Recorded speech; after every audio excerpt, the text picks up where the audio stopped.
Radio Tehran, শুরু হচ্ছে বিশ্ব সংবাদ।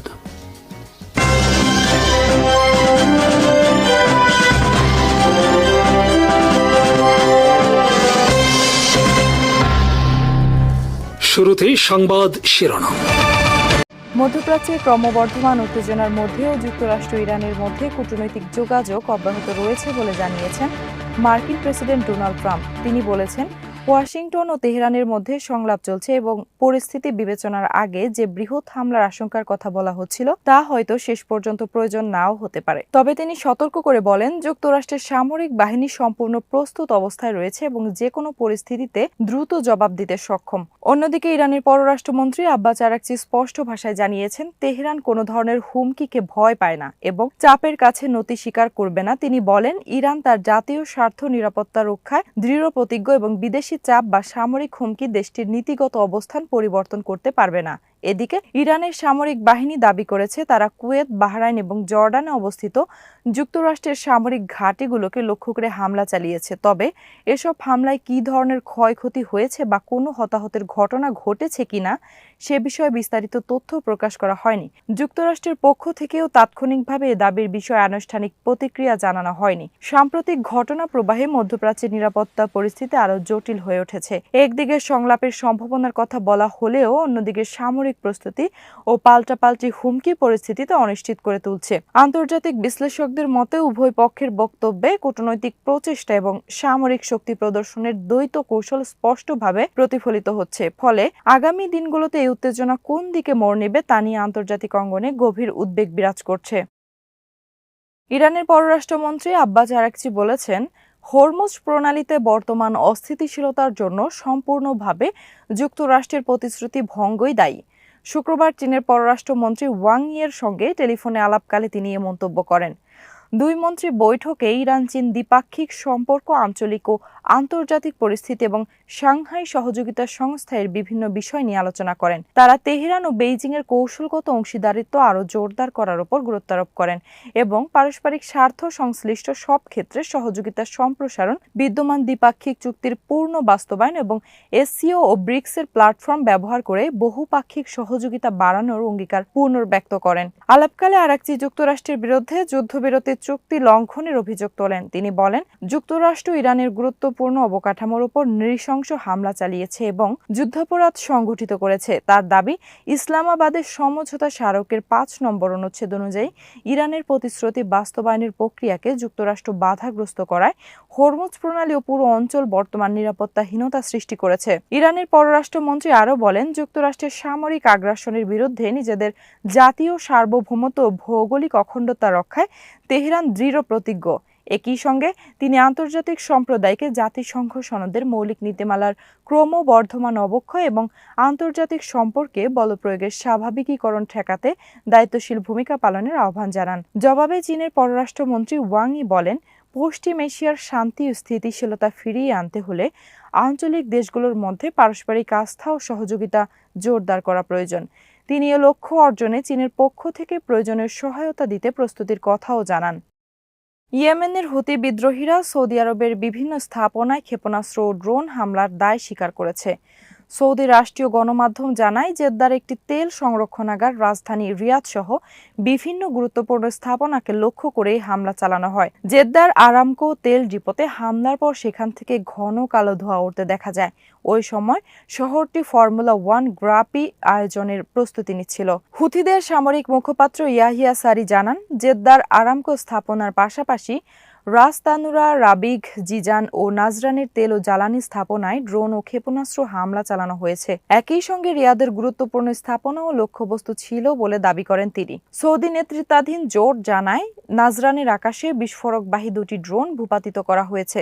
হামলার পর ফর্মুলা 1 কর্তৃপক্ষ জানায়, নির্ধারিত সূচি অনুযায়ী অনুশীলন, কোয়ালিফাইং এবং রেস অনুষ্ঠিত হবে। আয়োজকরা সৌদি নিরাপত্তা বাহিনীর আশ্বাসের ভিত্তিতে প্রতিযোগিতা চালিয়ে যাওয়ার সিদ্ধান্ত নেন। এদিকে হামলার জবাবে সৌদি নেতৃত্বাধীন জোট ইয়েমেনের সামরিক অভিযান শুরু হয়। রাষ্ট্রীয় গণমাধ্যমের তথ্য অনুযায়ী রাজধানী সানা ও বন্দর নগরী হোদেইদায় বিমান হামলা চালানো হয়। সৌদি কর্তৃপক্ষ জানায় দেশের জ্বালানি স্থাপনা ও বৈশ্বিক জ্বালানি সরবরাহ রক্ষার লক্ষ্যেই এ অভিযান পরিচালিত হচ্ছে। উল্লেখ্য, 2014 সালে ইয়েমেনের রাজধানী সানা দখলের পর থেকে হুথিদের বিরুদ্ধে সৌদি নেতৃত্বাধীন জোট সামরিক অভিযান চালিয়ে আসছে। দীর্ঘদিনের এই সংঘাতে সৌদি আরবের বিমান হামলায় বহু বেসামরিক নাগরিক নিহত হওয়ার অভিযোগ রয়েছে। অন্যদিকে হুথিরা এসব হামলাকে সৌদি আরবের ড্রোন ও ক্ষেপণাস্ত্র হামলার যৌক্তিকতা হিসেবে তুলে ধরে আসছে। ইরানের বার্তা সংস্থা তাসনিমের বরাতে জানা গেছে, শনিবার ভোরে ইয়েমেন থেকে সৌদি আরবের বিভিন্ন স্থাপনা লক্ষ্য করে হাইপারসনিক ক্ষেপণাস্ত্র হামলা চালানো হয়েছে বলে কয়েকটি সূত্র দাবি করেছে। ইয়েমেন সংশ্লিষ্ট টেলিগ্রাম চ্যানেল আল ইয়ামানের জানিয়েছে, কয়েক ঘন্টার ব্যবধানে এটি সৌদি আরবের ওপর ইয়েমেনের দ্বিতীয় বড় ধরনের হামলা। তাদের দাবি, ব্যালিস্টিক ক্ষেপণাস্ত্র ও ড্রোন ব্যবহার করে সমন্বিত এই হামলা এখনো অব্যাহত রয়েছে। এদিকে বিভিন্ন আরব গণমাধ্যমের খবরে বলা হয়েছে, সৌদি আরবের দক্ষিণ পশ্চিমাঞ্চলীয় জিজান শহরে একাধিক বিস্ফোরণের শব্দ শোনা গেছে। কিছু সূত্রের দাবি, শহরটিতে 5টিরও বেশি শক্তিশালী বিস্ফোরণ ঘটেছে। হামলার পর বিভিন্ন এলাকায় ধোঁয়ার কুণ্ডলী উঠতে দেখা যায় এবং কয়েকটি এলাকায় বিদ্যুৎ সরবরাহ বিঘ্নিত হয়েছে বলে খবর পাওয়া গেছে। এছাড়া সৌদি আরবের বন্দরনগরী ইয়ানবু, ধামাদ শহর এবং দেশের দক্ষিণাঞ্চলের অবস্থিত খামিস মুসাইদ বিমান ঘাঁটির কাছেও বড় ধরনের বিস্ফোরণের খবর প্রকাশিত হয়েছে। আরব গণমাধ্যমের দাবি অনুযায়ী ইয়েমেন থেকে ছোড়া ক্ষেপণাস্ত্র সৌদি আরবের কিং আবদুল্লাহ বিমানবন্দরের নিকটবর্তী হাই আল মাতার এলাকাকেও লক্ষ্যবস্তু করেছে। হামলার পর জেদ্দা আন্তর্জাতিক বিমানবন্দর থেকে সব ধরনের ফ্লাইট সাময়িকভাবে স্থগিত করা হয়েছে বলেও কয়েকটি আরব সংবাদ মাধ্যম জানিয়েছে। ইসলামী বিপ্লবী গার্ড বাহিনী দাবি করেছে, তারা কুয়েত ও বাহরাইনে অবস্থিত মার্কিন সামরিক স্থাপনায় নতুন করে হামলা চালিয়েছে। শুক্রবার প্রকাশিত এক বিবৃতিতে আইআরজিসি জানায়, চলমান অপারেশন নাসর 2 এর 27তম ধাপের অংশ হিসেবে এসব হামলা পরিচালনা করা হয়েছে। বিবৃতিতে বলা হয়, কুয়েতের উদাইরি এলাকায় অবস্থিত একটি মার্কিন সামরিক ঘাঁটিতে 3টি গোলাবারুদ ও সামরিক সরঞ্জাম সংরক্ষণাগারে হামলা চালানো হয়। এতে ওই স্থাপনাগুলোতে আগুন ধরে যায় এবং সেগুলো ধ্বংস হয়ে যায় বলে আইআরজিসি দাবি করেছে। একই সময়ে বাহরাইনে অবস্থিত মার্কিন 5ম নৌবহরে একটি পর্যবেক্ষণ টাওয়ারেও হামলা চালানো হয়েছে বলে দাবি করেছে আইআরজিসি। তাদের ভাষ্য অনুযায়ী ওই হামলায় টাওয়ারটি ব্যাপকভাবে ক্ষতিগ্রস্ত হয়েছে। আইআরজিসি আরও জানিয়েছে, যুক্তরাষ্ট্রের বিরুদ্ধে তাদের শাস্তিমূলক অভিযান অব্যাহত থাকবে। তাদের দাবি, যুক্তরাষ্ট্র টানা 13 রাত ধরে ইরানের বিভিন্ন বেসামরিক স্থাপনায় বিমান হামলা চালিয়েছে, যা আন্তর্জাতিক আইন লঙ্ঘন এবং যুদ্ধ অপরাধের শামিল। এর জবাবে পশ্চিম এশিয়া জুড়ে মার্কিন কৌশলগত লক্ষ্যবস্তুতে পাল্টা হামলা চালাচ্ছে ইরানের সশস্ত্র বাহিনী। আইআরজিসির বিবৃতিতে আরও বলা হয়, যুক্তরাষ্ট্র ইসরায়েল গত 28 ফেব্রুয়ারি ইরানের বিরুদ্ধে সামরিক অভিযান শুরু করে। পরে 8 এপ্রিল যুদ্ধবিরতিতে সম্মত হলেও 17 জুন পাকিস্তানের মধ্যস্থতায় স্বাক্ষরিত সমঝোতা স্মারকের শর্ত যুক্তরাষ্ট্র লঙ্ঘন করেছে বলে তেহরানের অভিযোগ। এরই প্রতিক্রিয়ায় নতুন করে সব সামরিক অভিযান চালানো হচ্ছে বলে দাবি করেছে আইআরজিসি। ইরানে ইসলামী বিপ্লবী গার্ড বাহিনী দাবি করেছে, তারা কুয়েত ও বাহরাইনে অবস্থিত মার্কিন সামরিক স্থাপনায় নতুন করে ক্ষেপণাস্ত্র হামলা চালিয়েছে। শুক্রবার প্রকাশিত এক বিবৃতিতে আইআরজিসি জানায়, তাদের চলমান প্রতিশোধমূলক অভিযানের অংশ হিসেবে অপারেশন নাসর 2 এর 27তম ধাপে এই হামলা পরিচালিত হয়েছে। বিবৃতিতে বলা হয়, কুয়েতের উদাইরি এলাকায় অবস্থিত একটি মার্কিন সামরিক ঘাঁটির 3টি গোলাবারুদ ও সামরিক সরঞ্জাম রক্ষণাগার লক্ষ্য করে হামলা চালানো হয়। এতে ওই স্থাপনাগুলোতে আগুন ধরে যায় এবং সেগুলো সম্পূর্ণ ধ্বংস হয়ে যায় বলে দাবি করেছে আইআরজিসি। একই সময়ে বাহরাইনে অবস্থানরত মার্কিন নৌবাহিনীর 5ম নৌবহরের একটি নজরদারি টাওয়ারেও হামলা চালানো হয়। আইআরজিসি ভাষ্য অনুযায়ী ওই স্থাপনাটি গুরুতরভাবে ক্ষতিগ্রস্ত হয়েছে। ইরানি বাহিনী আরও জানিয়েছে, যুক্তরাষ্ট্রের বিরুদ্ধে তাদের শাস্তিমূলক অভিযান ভবিষ্যতে অব্যাহত থাকবে। তাদের দাবি, টানা 13 রাত ধরে যুক্তরাষ্ট্র ইরানের বিভিন্ন বেসামরিক স্থাপনায় বিমান হামলা চালিয়ে যাচ্ছে, যা আন্তর্জাতিক আইন ও মানবিক নীতির লঙ্ঘন। এর জবাবেই পশ্চিম এশিয়া জুড়ে মার্কিন কৌশলগত লক্ষ্যবস্তুতে পাল্টা হামলা চালানো হচ্ছে। আইআরজিসির বিবৃতিতে আরও উল্লেখ করা হয়, গত 28 ফেব্রুয়ারি যুক্তরাষ্ট্র ইসরায়েল ইরানের বিরুদ্ধে সামরিক আগ্রাসন শুরু হয়। পরে ইরানের প্রতিরোধ ও পাল্টা অভিযানের মুখে যুদ্ধবিরতিতে সম্মত হতে বাধ্য হয়। 17 জুন পাকিস্তানের মধ্যস্থতায় তেহরান ওয়াশিংটনের মধ্যে একটি সমঝোতা স্মারক সই হলেও যুক্তরাষ্ট্র সেই সমঝোতার শর্ত ভঙ্গ করেছে বলে অভিযোগ করেছে ইরান। এরই ধারাবাহিকতায় কঠোর জবাব হিসেবে সর্বশেষ এই হামলা চালানো হয়েছে বলে দাবি আইআরজিসির। সৌদি আরবের দক্ষিণাঞ্চলীয় জিজান অঞ্চলে শুক্রবার একাধিক বিস্ফোরণের শব্দ শোনা গেছে। এর পরপরই বিভিন্ন স্থানে আগুন লাগার খবর পাওয়া যায় এবং দেশটির দক্ষিণাঞ্চলের কয়েকটি বিমানবন্দরে বিমান চলাচল সাময়িক বিঘ্ন সৃষ্টি হয়। ইয়েমেন ভিত্তিক সংবাদ মাধ্যম আল মাসিরা এর বরাতে সৌদি সূত্র জানায়, জিজানে বিস্ফোরণের পর আগুন ছড়িয়ে পড়ে। এদিকে বিমান চলাচল পর্যবেক্ষণকারী বিভিন্ন সূত্রের তথ্য অনুযায়ী দক্ষিণ সৌদি আরবের বিমানবন্দরগুলোতে ফ্লাইট পরিচালনায় বিঘ্ন দেখা যায়। রিয়াদগামী কয়েকটি উড়োজাহাজ রানওয়েতে ফিরে যেতে বাধ্য হয়। একই সঙ্গে পরিস্থিতি স্বাভাবিক না হওয়া পর্যন্ত সামরিক বিমানগুলোতে প্রস্তুত অবস্থায় রাখা হয়। স্থানীয় সূত্র আরও জানায়, ক্ষতিগ্রস্ত এলাকাগুলোর ছবি বা ভিডিও ধারণের উপর নিষেধাজ্ঞা আরোপ করেছে সৌদি কর্তৃপক্ষ। তবে বিস্ফোরণের কারণ বা এতে ক্ষয়ক্ষতির পরিমাণ সম্পর্কে দেশটির পক্ষ থেকে আনুষ্ঠানিকভাবে কোনো তথ্য প্রকাশ করা হয়নি। এর আগে শুক্রবার সৌদি আরবের জাতীয় আগাম সতর্কতা ব্যবস্থা পশ্চিমাঞ্চলীয় ইয়ানবু প্রদেশ একটি বিপদ সংকেত জারি করে। তবে ওই সতর্কতার কারণ সম্পর্কে কোনো বিস্তারিত জানানো হয়নি। অনানুষ্ঠানিক কয়েকটি সূত্র ইয়ানবুতেও শক্তিশালী বিস্ফোরণের শব্দ শোনার দাবি করেছে। এই ঘটনাগুলো এমন সময় ঘটল যখন এর কয়েক ঘন্টা আগে সৌদি আরব ইয়েমেনের পশ্চিম উপকূলীয় হুদেইদা বন্দরে বিমান হামলা চালায়। শুক্রবার ভোরে পরিচালিত ওই হামলার পরই জিজান ও ইয়ানবুতে বিস্ফোরণের খবর সামনে আসে, যা আঞ্চলিক নিরাপত্তা পরিস্থিতি নিয়ে নতুন উদ্বেগ সৃষ্টি করেছে। যুক্তরাষ্ট্র ইরান আঞ্চলিক উত্তেজনার মধ্যে ইয়েমেনের হুথি নিয়ন্ত্রিত বন্দর নগরী হোদেইদায় বিমান হামলা চালিয়েছে সৌদি আরব। শুক্রবার রাতে সংঘটিত এই হামলার বিষয়টি নিশ্চিত করেছে হুদিদের পররাষ্ট্র মন্ত্রণালয়। তারা এই হামলাকে বিপজ্জনক উস্কানি আখ্যা দিয়ে সতর্ক করেছে যে এর জন্য রিয়াদকে চড়া মূল্য দিতে হবে। হুতি সংশ্লিষ্ট আল মাসিরা টেলিভিশনের খবরে বলা হয়েছে, হামলায় হুদেইদার টেলিযোগাযোগ কর্তৃপক্ষের স্থাপনাগুলো লক্ষ্যবস্তু করা হয়। এছাড়া কামারান দ্বীপেও একাধিক বিমান হামলা চালানো হয়েছে। সেখানে অন্তত একজন নারী আহত হওয়ার খবর পাওয়া গেছে। প্রত্যক্ষদর্শীদের বরাত দিয়ে রয়টার্স জানিয়েছে, হামলার সময় হোদেইদা বন্দরের আশেপাশে বিস্ফোরণের শব্দ, আগুনের শিখা দেখা যায়। তবে ইয়েমেনের সৌদি নেতৃত্বাধীন সামরিক জোট দাবি করেছে তারা বন্দরটিকে লক্ষ্য করে কোনো হামলা চালায়নি। হোদেইদা বন্দর হুথি নিয়ন্ত্রিত উত্তর ইয়েমেনের জন্য অত্যন্ত গুরুত্বপূর্ণ।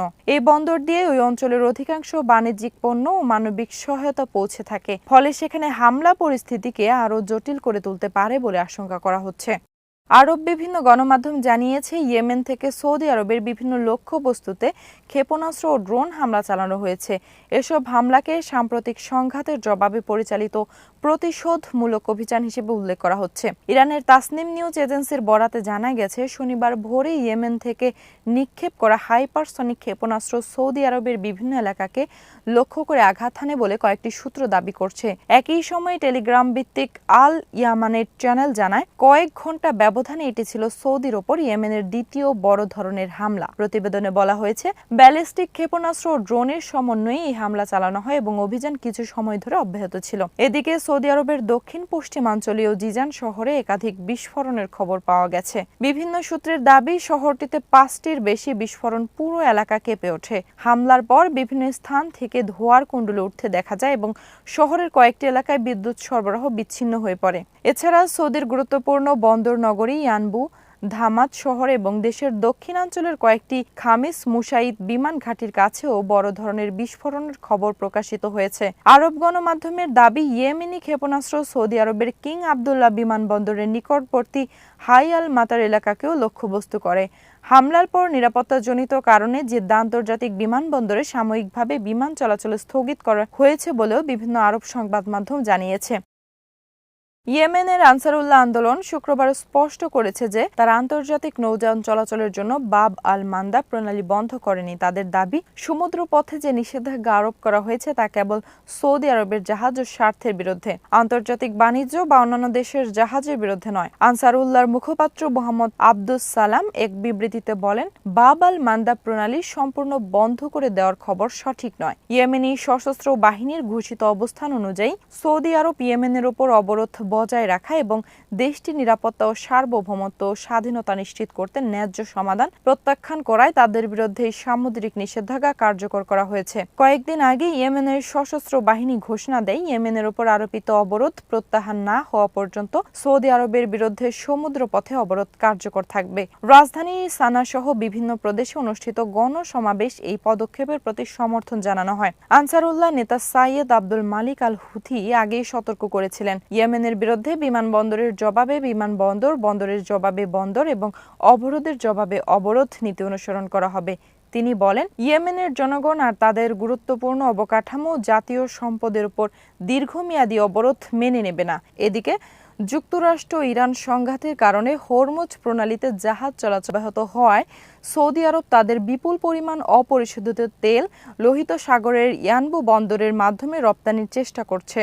তবে এসব জাহাজকে বাব আল মান্দা প্রণালী অতিক্রম করতে হয়, যা ইয়েমেনের সামুদ্রিক নজরদারির আওতায় রয়েছে। আনসারুল্লাহর সতর্ক বার্তার পর চীন ও ভারতের উদ্দেশ্যে সৌদি তেলবাহী বহনকারী কয়েকটি ট্যাঙ্কার লোহিত সাগর থেকে ফিরে গেছে বলে বিভিন্ন প্রতিবেদনে উল্লেখ করা হয়েছে। এর ফলে সৌদি তেল রপ্তানিতে নতুন অনিশ্চয়তা তৈরি হয়েছে এবং হরমুজের বিকল্প হিসেবে বিবেচিত রুটও চাপের মুখে পড়েছে। যুক্তরাষ্ট্র ইরান আঞ্চলিক উত্তেজনার মধ্যে ইয়েমেনের হুথি নিয়ন্ত্রিত বন্দরনগরী হোদেইদায় নতুন করে বিমান হামলা চালিয়েছে সৌদি আরব। এই হামলাকে চলমান সংঘাতের আরেকটি বড় ধরনের উত্তেজনাকর পদক্ষেপ হিসেবে দেখা হচ্ছে। হুথি সংশ্লিষ্ট সূত্রগুলো দাবি করেছে হামলায় শহরে বিভিন্ন স্থাপনা লক্ষ্যবস্তু করা হয়েছে এবং এর জবাব দেওয়া হবে। এদিকে যুক্তরাষ্ট্রের প্রেসিডেন্ট ডোনাল্ড ট্রাম্প জানিয়েছেন, ওয়াশিংটন ও তেহরানের মধ্যে সংলাপ এখনও অব্যাহত রয়েছে। তিনি বলেন, ইরানের বিরুদ্ধে পূর্বে যে বৃহৎ হামলার হুমকি দেওয়া হয়েছিল তা হয়তো শেষ পর্যন্ত প্রয়োজন নাও হতে পারে। তবে তিনি সতর্ক করে বলেন, যুক্তরাষ্ট্রের সামরিক বাহিনী সম্পূর্ণ প্রস্তুত রয়েছে এবং প্রয়োজনে দ্রুত পদক্ষেপ নিতে সক্ষম। অন্যদিকে ইরানের পররাষ্ট্রমন্ত্রী আব্বাস আরাকচি বলেছেন, তেহরান কোনো ধরনের হুমকি ভয় পায় না এবং চাপের কাছে নতি স্বীকার করবে না।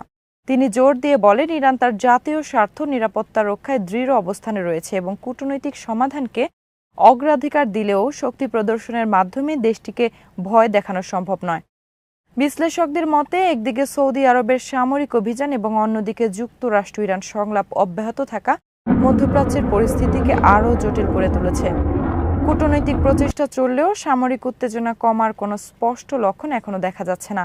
ফলে ইয়েমেন, সৌদি আরব, ইরান এবং যুক্তরাষ্ট্রকে ঘিরে আঞ্চলিক নিরাপত্তা পরিস্থিতি আরও অস্থিতিশীল হয়ে উঠতে পারে বলে আশঙ্কা করা হচ্ছে। যুক্তরাষ্ট্র ইরানের মধ্যে তীব্র উত্তেজনা প্রকাশ্য বাক যুদ্ধ চললেও মধ্যস্থতাকারীদের মাধ্যমে দুই দেশের মধ্যে বার্তা আদান প্রদান অব্যাহত রয়েছে। তেহরানের কর্মকর্তারা নিশ্চিত করেছেন যে ওয়াশিংটন ও তেহরানের মধ্যে বিভিন্ন প্রস্তাব আদান প্রদান হচ্ছে এবং মধ্যস্থতাকারীরা সক্রিয়ভাবে এই প্রক্রিয়ায় যুক্ত আছেন। তবে এখনও উল্লেখযোগ্য কোনো অগ্রগতি হয়নি, কারণ উভয় পক্ষের অবস্থানের মধ্যে মৌলিক মতপার্থক্য রয়ে গেছে এবং দীর্ঘদিনের অবিশ্বাস আলোচনাকে জটিল করে তুলেছে। ইরানের কর্মকর্তাদের মতে, অতীতের অভিজ্ঞতা তাদের যুক্তরাষ্ট্রের প্রতি আস্থা রাখতে বাধা দিচ্ছে। এদিকে ইয়েমেনকে ঘিরে আঞ্চলিক উত্তেজনা আরও বেড়েছে। সৌদি আরবের ধারণা, লোহিত সাগরে তেলবাহী জাহাজে হুথিদের কিছু হামলা কামারান দ্বীপ থেকে পরিচালিত হয়েছে। যদিও গত বছর মার্কিন কর্মকর্তারা জানিয়েছেন, হুথিরা শুধু হোদেইদে প্রদেশ থেকেই নয়, বরং তাদের নিয়ন্ত্রণাধীন বিভিন্ন এলাকা থেকে হামলা চালিয়ে আসছে। ফলে সৌদি আরব এখন এসব হামলার প্রকৃত উৎস শনাক্ত করার চেষ্টা করছে। সৌদি হামলার জবাবে হুথিরা দ্রুত পাল্টা আক্রমণ শুরু করেছে। আজ ভোরে তারা সৌদি আরবের দক্ষিণাঞ্চলীয় জাজান প্রদেশে একাধিক ক্ষেপণাস্ত্র ও ড্রোন হামলা চালায় বলে বিভিন্ন সূত্র থেকে জানা গেছে। প্রাপ্ত প্রতিবেদনে বলা হয়েছে, হামলার ফলে জাজানের বিভিন্ন স্থানে আগুন লাগে। নিরাপত্তা পরিস্থিতির অবনতির কারণে দক্ষিণ সৌদি আরবের বিমান চলাচলেও বিঘ্ন ঘটে। আবহা আন্তর্জাতিক বিমানবন্দরের উদ্দেশ্যে উড়ে যাওয়া কয়েকটি ফ্লাইটকে বিকল্প গন্তব্যে পাঠানো হয়। একই সঙ্গে জাজান ও আশেপাশের এলাকার বাসিন্দাদের মোবাইলে সতর্কবার্তা পাঠানো হয় এবং জরুরি সাইরেন বাজানো হয়। এসব ঘটনার ফলে সৌদি আরব ও ইয়েমেন সীমান্তে নতুন করে সামরিক উত্তেজনা সৃষ্টি হয়েছে। একই সময়ে কূটনৈতিকভাবে যুক্তরাষ্ট্র ইরান সংলাপের প্রচেষ্টা অব্যাহত থাকলেও মাঠের পরিস্থিতি ক্রমেই আরও অস্থির হয়ে উঠছে। এই মাটির টানে সারা দুনিয়ার সেই সব মানুষের জন্য আমাদের সামান্য সংযোগ, মাত্র 30% টাকায় জমির মালিক হয়ে নতুন বাংলাদেশের গড়ে তোলার স্বপ্ন দেখা। বাংলা বসতি, এই মাটি আমার, এই জমিন আমার। ইরানের পররাষ্ট্রমন্ত্রী আব্বাস আরাকচি বলেছেন, তেহরান তার জাতীয় নিরাপত্তার স্বার্থ রক্ষায় দৃঢ় প্রতিজ্ঞ এবং যুক্তরাষ্ট্রকে হরমুজ প্রণালী ব্যবহার করে ইরানের নিরাপত্তার জন্য হুমকি সৃষ্টি করতে দেবে না। শুক্রবার কিরগিজস্তানের সাংহাই সহযোগিতা সংস্থার বৈঠকের ফাঁকে রাশিয়ার পররাষ্ট্রমন্ত্রী সের্গেই ল্যাভরোভের সঙ্গে বৈঠকে তিনি কথা বলেন। দুই মন্ত্রী রাজনৈতিক, অর্থনৈতিক, বাণিজ্য, পরিবহন, জ্বালানি খাতে দ্বিপক্ষীয় সহযোগিতা এবং এসসিও ও ব্রিক্সের মতো বহুপাক্ষিক প্ল্যাটফর্মে সমন্বয়ে জোরদার বিষয়ে আলোচনা করেন। তারা পূর্ববর্তী সমঝোতাগুলোর বাস্তবায়ন ত্বরান্বিত করার বিষয়ে একমত হন। পশ্চিম এশিয়ার পরিস্থিতি নিয়ে আলোচনায় আরাকচি যুক্তরাষ্ট্র ইসরায়েলের সামরিক পদক্ষেপের নিন্দা জানিয়ে রাশিয়ার অবস্থানের প্রশংসা করেন। তিনি দাবি করেন, হরমুজ প্রণালীতে বর্তমান অস্থিতিশীলতার জন্য যুক্তরাষ্ট্রের প্রতিশ্রুতি ভঙ্গ ও অপরাধমূলক কর্মকাণ্ড দায়ী। একই সঙ্গে তিনি বলেন, ইরান যুদ্ধবিরতির কূটনৈতিক প্রক্রিয়ায় আন্তরিক ছিল, তবে নিজের নিরাপত্তা রক্ষায়ও সমানভাবে অটল। ল্যাভরভ যুক্তরাষ্ট্র ইসরায়েলের সামরিক পদক্ষেপের নিন্দা পুনর্ব্যক্ত করে বলেন, আঞ্চলিক দেশগুলোর পারস্পরিক সহযোগিতা আস্থার ভিত্তিতে একটি নিরাপত্তা কাঠামো গড়ে তোলা জরুরি। এর লক্ষ্যে রাশিয়া প্রয়োজনীয় সহায়তা দিতে প্রস্তুত বলেও তিনি জানান। একই দিনে চীনের পররাষ্ট্রমন্ত্রী ওয়াং ইয়ের সঙ্গেও বৈঠক করেন আরাকচি। সেখানে তিনি বলেন, হরমুজ প্রণালীর বর্তমান অনিরাপত্তা সম্পূর্ণভাবে যুক্তরাষ্ট্রের প্রতিশ্রুতির ভঙ্গের ফল। তিনি ইরানের গুরুত্বপূর্ণ অবকাঠামোর উপর হামলার নিন্দা জানিয়ে জাতীয় সার্বভৌমত্ব ও ভৌগোলিক অখণ্ডতা রক্ষায় তেহরানের দৃঢ় অবস্থান পুনর্ব্যক্ত করেন। জবাবে ওয়াং ই বলেন, পশ্চিম এশিয়ার শান্তি ফিরিয়ে আনতে আঞ্চলিক দেশগুলোর মধ্যে আস্থা ও সহযোগিতা বাড়ানো জরুরি এবং এক্ষেত্রে চীন সহযোগিতা দিতে প্রস্তুত। ইরানের সর্বোচ্চ সামরিক command Khatam al Anbiya central হেডকোয়ার্টার্সের commander major general Ali Abdollahi যুক্তরাষ্ট্রের বিরুদ্ধে নতুন যুদ্ধনীতির ঘোষণা দিয়েছেন। তিনি বলেন, যুক্তরাষ্ট্রের হামলায় ইরানের প্রতিটি বেসামরিক নাগরিক নিহত হলে তার বদলে একজন মার্কিন সেনাকে হত্যা করা হবে। তার ভাষায়, এটি আর শুধু সতর্কবার্তা নয়, বরং আনুষ্ঠানিকভাবে ঘোষিত একটি কার্যকর সামরিক নীতি। মেজর জেনারেল আবদুল্লাহি মার্কিন সেনাদের উদ্দেশ্যে বলেন, তোমাদের জন্য আমরা নরকে যাওয়ার বিনামূল্যের সরাসরি টিকিট প্রস্তুত করে রেখেছি। এ ঘোষণা এমন সময় এলো যখন টানা ১৩তম রাতের মতো যুক্তরাষ্ট্র ইরানের বিভিন্ন স্থানে হামলা চালিয়েছে বলে তেহরানের দাবি।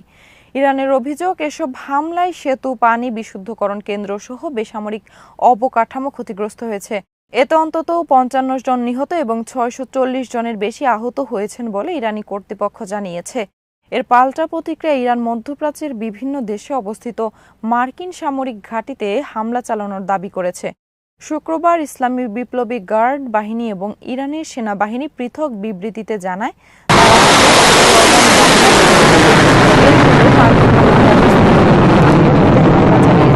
আইআরজিসি আরও সতর্ক করে বলেছে, যেসব দেশে মার্কিন সেনা মোতায়েন রয়েছে সেসব এলাকায় বাসিন্দাদের মার্কিন ঘাঁটি থেকে অন্তত ৫০০ মিটার দূরে সরে যাওয়া উচিত, কারণ ভবিষ্যতে এসব ঘাঁটি লক্ষ্য করে হামলা অব্যাহত থাকতে পারে।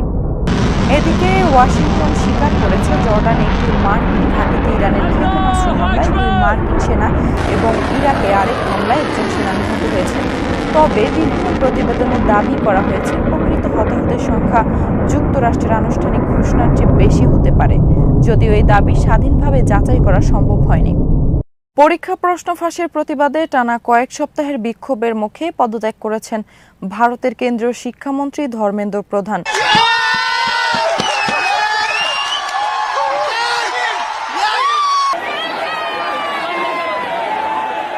শনিবার সামাজিক যোগাযোগ মাধ্যম এক্সে দেওয়া এক পোস্টে তিনি প্রধানমন্ত্রী নরেন্দ্র মোদীর কাছে পদত্যাগপত্র জমা দেওয়ার কথা জানান। ধর্মেন্দ্র প্রধান বলেন, দেশের বিভিন্ন প্রান্তে এবং দিল্লির যন্তর মন্তরে যে পরিস্থিতির সৃষ্টি হয়েছে তাতে রাষ্ট্রবিরোধী শক্তি যেন সুযোগ নিতে না পারে, সে কারণেই তিনি এই সিদ্ধান্ত নিয়েছেন। তিনি আরও বলেন, দেশের তরুণদের আকাঙ্ক্ষা, অনুভূতি ও ন্যায্য প্রত্যাশার প্রতি তিনি গভীর শ্রদ্ধাশীল। শিক্ষার্থীরা যেন পড়াশোনা ও ভবিষ্যৎ গড়ার পরিবর্তে আইনি জটিলতায় না জড়িয়ে পড়ে, সেটিও তিনি চান। সাম্প্রতিক সময়ে বিভিন্ন জাতীয় পর্যায়ের পরীক্ষার প্রশ্ন ফাঁসের অভিযোগকে কেন্দ্র করে সারা দেশে শিক্ষার্থী ও তরুণদের মধ্যে তীব্র ক্ষোভ ছড়িয়ে পড়ে।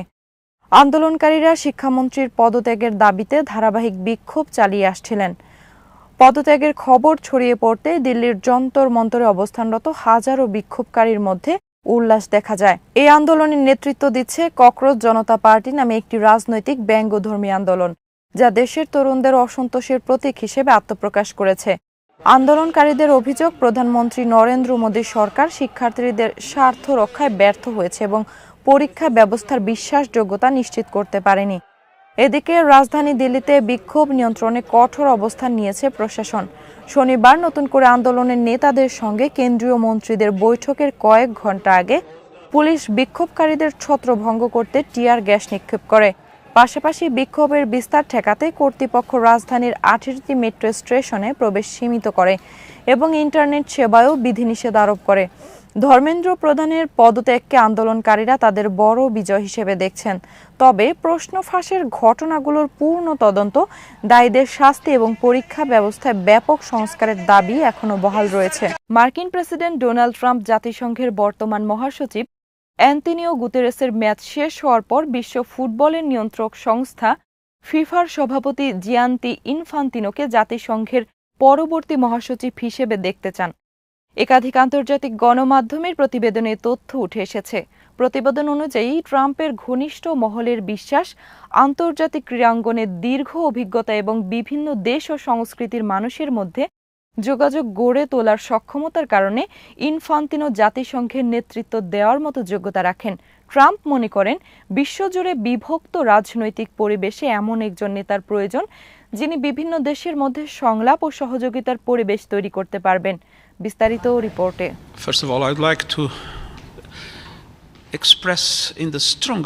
বর্তমান মহাসচিব অ্যান্তোনিও গুতেরেসের দ্বিতীয় মেয়াদ 2026 সালের শেষ দিকে শেষ হবে।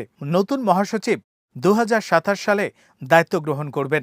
তবে সেই পদে নিয়োগের জন্য একটি দীর্ঘ ও জটিল আন্তর্জাতিক প্রক্রিয়ার মধ্য দিয়ে যেতে হয়। জাতিসংঘের নিয়ম অনুযায়ী মহাসচিব পদে কোনো প্রার্থীকে প্রথমে জাতিসংঘের নিরাপত্তা পরিষদের সুপারিশ পেতে হয়। নিরাপত্তা পরিষদের 5 স্থায়ী সদস্য যুক্তরাষ্ট্র, যুক্তরাজ্য, ফ্রান্স, রাশিয়া এবং চীন এর যে কোনো একটি দেশ ভেটো দিলে সেই প্রার্থীর মনোনয়ন আটকে যেতে পারে। নিরাপত্তা পরিষদের অনুমোদনের পর জাতিসংঘের সাধারণ পরিষদের ভোটে চূড়ান্তভাবে মহাসচিব নির্বাচিত হন। এই কারণে ট্রাম্প কোনো ব্যক্তিকে সমর্থন করলেও সেটি বাস্তবায়নের জন্য আন্তর্জাতিক কূটনৈতিক সমর্থন অত্যন্ত গুরুত্বপূর্ণ হবে। বিশেষ করে নিরাপত্তা পরিষদের অন্যান্য স্থায়ী সদস্যদের সম্মতি ছাড়া কোনো প্রার্থীর নির্বাচিত হওয়া প্রায় অসম্ভব।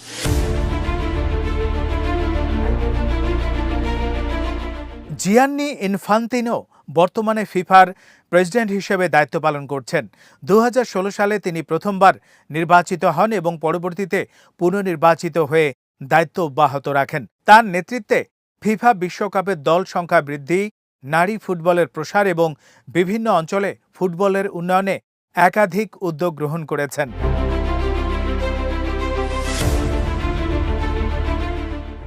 ইনফান্তিনো আন্তর্জাতিক ক্রীড়া কূটনীতির একজন পরিচিত মুখ। তিনি নিয়মিত বিভিন্ন দেশের রাষ্ট্রপ্রধান, সরকার প্রধান ও ক্রীড়া প্রশাসকদের সঙ্গে বৈঠক করেন। বিশ্বকাপের মতো বৈশ্বিক আসরের মাধ্যমে বিভিন্ন দেশের মধ্যে সহযোগিতা বাড়ানোর ক্ষেত্রেও তিনি সক্রিয় ভূমিকা পালন করেছেন। ডোনাল্ড ট্রাম্প ও জিয়ান্নি ইনফান্তিনোর সম্পর্কেও সাম্প্রতিক বছরগুলোতে বেশ ঘনিষ্ঠ বলে পর্যবেক্ষকরা মনে করেন। যুক্তরাষ্ট্র, কানাডা ও মেক্সিকো যৌথভাবে 2026 সালের ফিফা বিশ্বকাপ আয়োজন করছে। এ উপলক্ষে ট্রাম্প প্রশাসন ও ফিফার মধ্যে নিয়মিত সমন্বয় চলছে। বিভিন্ন অনুষ্ঠানে ট্রাম্প ও ইনফান্তিনোকে একসঙ্গে দেখা গেছে এবং উভয়ই একে অপরের প্রশংসা করেছেন।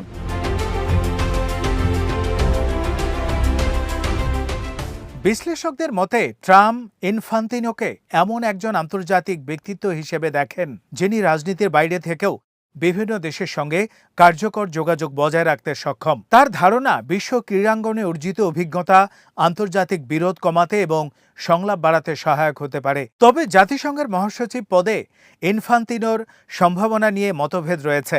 অনেক কূটনীতিকের মতে এই পদে সাধারণত দীর্ঘদিনের কূটনৈতিক অভিজ্ঞতা সম্পন্ন ব্যক্তি বা সাবেক প্রধানমন্ত্রী, পররাষ্ট্রমন্ত্রী কিংবা জাতিসংঘের জ্যেষ্ঠ কর্মকর্তা বিবেচিত হন। ফলে একজন ক্রীড়া সংগঠকের মনোনয়ন আন্তর্জাতিক মহলে কতটা গ্রহণযোগ্য হবে তা এখনই নিশ্চিতভাবে বলা যাচ্ছে না।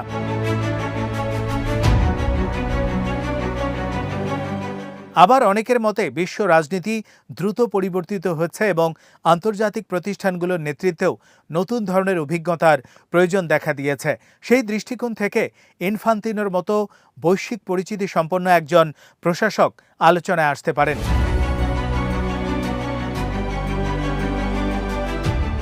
এদিকে ট্রাম্পের এই অবস্থান আন্তর্জাতিক মহলে নতুন করে আলোচনার সৃষ্টি করেছে। যদিও হোয়াইট হাউস বা ফিফার পক্ষ থেকে এই বিষয়ে কোনো আনুষ্ঠানিক মন্তব্য প্রকাশ করা হয়নি, তবু বিষয়টি কূটনৈতিক অঙ্গনে ব্যাপক আগ্রহের জন্ম দিয়েছে।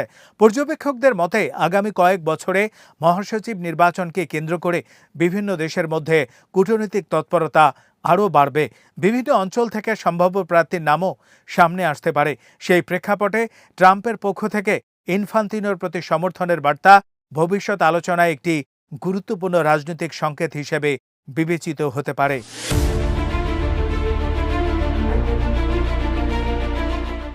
সবশেষে বলা যায়, ডোনাল্ড ট্রাম্পের সমর্থন নিঃসন্দেহে জিয়ান্নি ইনফান্তিনোর আন্তর্জাতিক পরিচিতিকে নতুন মাত্রা দিয়েছে। তবে জাতিসংঘের পরবর্তী মহাসচিব হওয়ার পথ নির্ভর করবে নিরাপত্তা পরিষদের ঐকমত্য, সাধারণ পরিষদের সমর্থন এবং আন্তর্জাতিক কূটনৈতিক গ্রহণযোগ্যতার ওপর। তাই ট্রাম্পের সমর্থন আলোচনার কেন্দ্রবিন্দুতে এলেও 2027 সালে জাতিসংঘের নেতৃত্বে শেষ পর্যন্ত কে আসীন হবেন তা নির্ধারণ করবে সদস্যদের রাষ্ট্রগুলোর সম্মিলিত সিদ্ধান্ত। শ্রোতা বন্ধুরা, বিশ্ব সংবাদে এই ছিল আমাদের সর্বশেষ আয়োজন। সঙ্গে থাকার জন্য আপনাদের সবাইকে অসংখ্য ধন্যবাদ।